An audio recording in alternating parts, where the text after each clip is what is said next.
আনমনে জানালার দিকে তাকিয়ে বাইরের প্রকৃতি অনুভব করছি। অবসন্ন বিকেল আমার এইভাবেই কাটে। মীরা এসে আমার পেছনে দাঁড়িয়েছে, তা খেয়াল নেই। ওর ডাকে হুম বলে উত্তর দিলাম। তোমার ফোনে আবারও সেই অদ্ভুত ডট ডট মেসেজ এসেছে আপু। আমি তেমন পাত্তা দিলাম না, প্রকৃতি অনুভব করতে ব্যস্ত আমি। ফোন নিয়ে চলে গেল মীরা। রাতের খাবার খেয়ে শুয়ে আছি, এমন সময় ফোনের রিং বেজে উঠল। কল রিসিভ করে হ্যালো বলতেই কারো করুণ কান্নার আওয়াজে চমকে উঠলাম আমি। কণ্ঠস্বর পরিচিত মনে হলো, তবে ঠিক ঠাউর করতে পারলাম না। কল কেটে গেল, আমি স্টিল দাঁড়িয়ে রইলাম। পরদিন মীরা ঘরে এসে বলল, তোমার চুলগুলো বেঁধে দেই আপু, খুব অগোছালো হয়ে আছে। মুচকি হেসে সম্মতি দিলাম। বোনটা আমার এসেছে থেকে খুবই যত্ন নেয় আমার। চুল বাঁধা শেষে মীরা চলে গেল। আমি টেবিলের মাথা ঠেকালাম।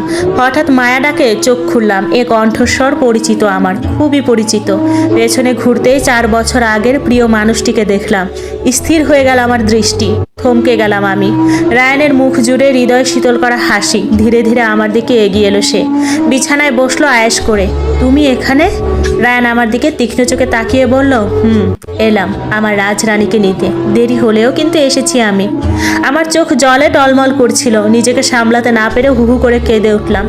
বাবা সহ মা আমার ঘরে এলো, সঙ্গে এলো রায়ানের মা বাবা। বাবা আমার হাত দুটো ধরে বলল, মা রে, আমি হয়তো ক্ষমার যোগ্য না, অন্ধ ছিলাম আমি মা। রায়ান আমার চোখ খুলে দিয়েছে। তোর ভালোবাসাকে তোর কাছে ফিরিয়ে দিয়ে পাপ কমাতে চাই আমি।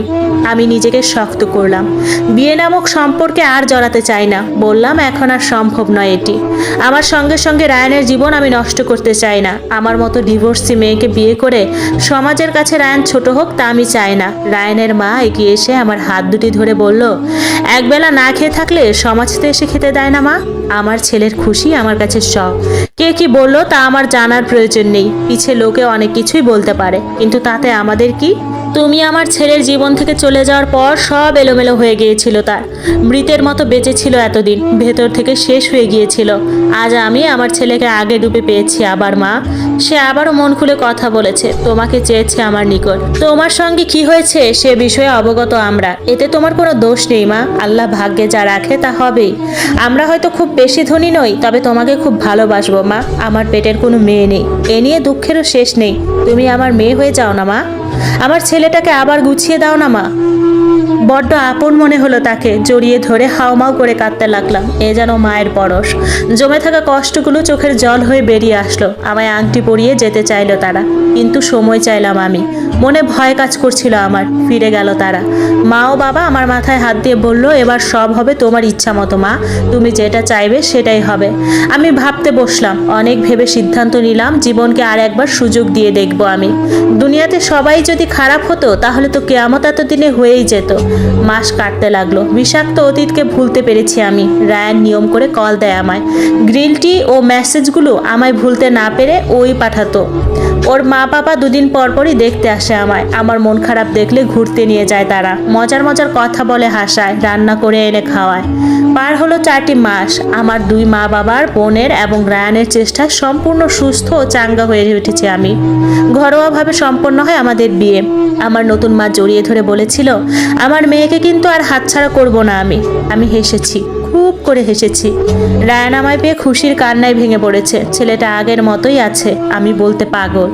বিয়ে শেষে রায়ান আমার হাত ধরে নিজের বাড়ি নিয়ে যাওয়ার উদ্দেশ্যে যেতে লাগলো। আমি তাকে দাঁড় করিয়ে বললাম, আজ আমার নতুন জীবনের সূচনা হবে। আমার অতীতমুখীকে কেন্দ্র করে একটি শেষ ইচ্ছা আছে আমার। রায়ান ভ্রু কুচকালো।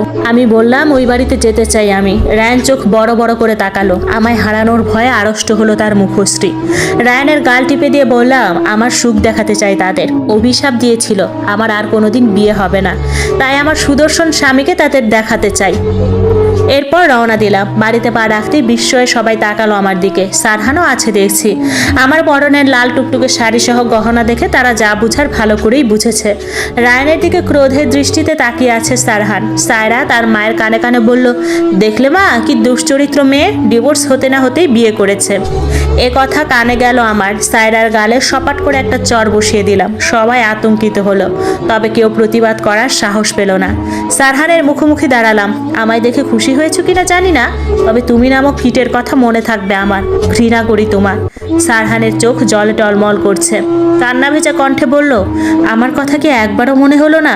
এত বছর সংসার করার পরও কি আমার প্রতি বিন্দুমাত্র ভালোবাসা নেই মায়া? রায়ান এগিয়ে এসে বলল, আপনার মুখে আমার স্ত্রীর সুন্দর নামটি বেমানান লাগে, বিশ্রী শোনায়। রায়ানকে থামিয়ে বললাম, তোমার প্রতি বিন্দুমাত্র কোনো ফিলিংস নেই আমার মধ্যে। তুমি এমনই মানুষ, তোমার প্রতি আমার সামান্য করুণাও হয় না। যাই হোক, ভালো থেকো। আমার নতুন জীবনে তোমার ছায়া পড়ুক তা চাই না। একটা কথা মনে রাখবে, আল্লাহ ছাড় দেয় কিন্তু ছেড়ে দেন না। রায়ানের হাত ধরলাম, দরজার বাইরে এলাম। চোখ থেকে দুফোঁটা জল গড়িয়ে পড়লো আমার।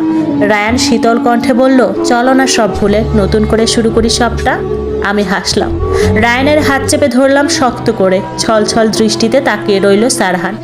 আল্লাহর রহমতে বিয়ের 3 মাসের মাথায় কনসিভ করেছি আমি। 2টি যমজ ছেলে, মিহির মেহেরের মা হয়েছি। তারপর রায়ানের খুব শখের পুতুলের জন্ম হলো। বর্তমানে খুবই সুখী পরিবার আমরা। আর্থিক দিক দিয়ে শুরু করে সব দিক দিয়ে অবস্থা ভালো আমাদের। সকালে বাজারে এসেছি আমি প্রয়োজনীয় কিছু জিনিস কিনতে। হঠাৎ পেছন থেকে ডেকে উঠল কেউ। তাকিয়ে দেখি শায়লা আপুর ননদ রিমা মেয়েটা। অনেক বছর পর দেখলাম মেয়েটাকে। আমায় জড়িয়ে ধরল সে। কেমন আছেন মায়া ভাবি? আলহামদুলিল্লাহ, তুমি কেমন আছো? আমিও খুব ভালো আছি ভাবি। একটা কাজে এসেছি, আপনাকে দেখলাম তাই চলে এলাম। দুজনে গিয়ে একটা রেস্টুরেন্টে বসলাম, কফি অর্ডার করলাম। রিমা বলল, সারহান ভাই আর তার পরিবারের কথা কিছু জানেন আপনি? আমি কফিতে চুমুক দিয়ে বললাম, না, ওদের অবস্থা বেশ খারাপ। সারহান ভাইয়ের যে ব্যবসা থেকে আগে লাখ লাখ টাকা আসতো, সে ব্যবসা এখন বন্ধ হয়ে গেছে। টাকা ঢালতে ঢালতে শেষ পর্যন্ত বাড়ি জমি সব বিক্রি করে ব্যবসায় ঢেলেছে, তবুও চলেনি। নদী ভাঙন শুরু হলে যেমন হাজার ব্লক ফেলার পরেও ভাঙে, তেমনই হয়েছে তার। চাকরির জন্য অ্যাপ্লাই করেও চাকরি পাচ্ছে না। তার মায়ের অবস্থা তো আরও খারাপ। সিঁড়ি থেকে পড়ে পা ভেঙেছে, ডাক্তার বলেছে সারা জীবনের মতো পঙ্গু। সাইমা তার মায়ের গলায় ছুরি বাজিয়ে ব্যাংকের চেক সই করিয়ে নিয়ে সব টাকা উঠিয়ে নিয়ে কার সঙ্গে যেন পালিয়ে গেছে, একদম নিঃস্ব করে দিয়েছে। সায়রা তার মাকে দেখাশোনা করে, মাঝে মধ্যে বিরক্ত হয়ে নাকি মারেও মাকে। মহিলার দেমাগ কমেছে, সারাক্ষণ কান্না করে। ভাড়া বাড়িতে থাকে বর্তমানে তারা, ঠিকমতো খেতে পায় না। আর আমার ভাবির দশা আর কি বলবো। আপনি চলে আসার 15 দিন পরেই তার টিউমার ধরা পড়ে পেটে। অপারেশন করা হয়েছে 2 বার, আবারও হয়েছে। ডাক্তার বলেছে আর অপারেশন করা সম্ভব নয়।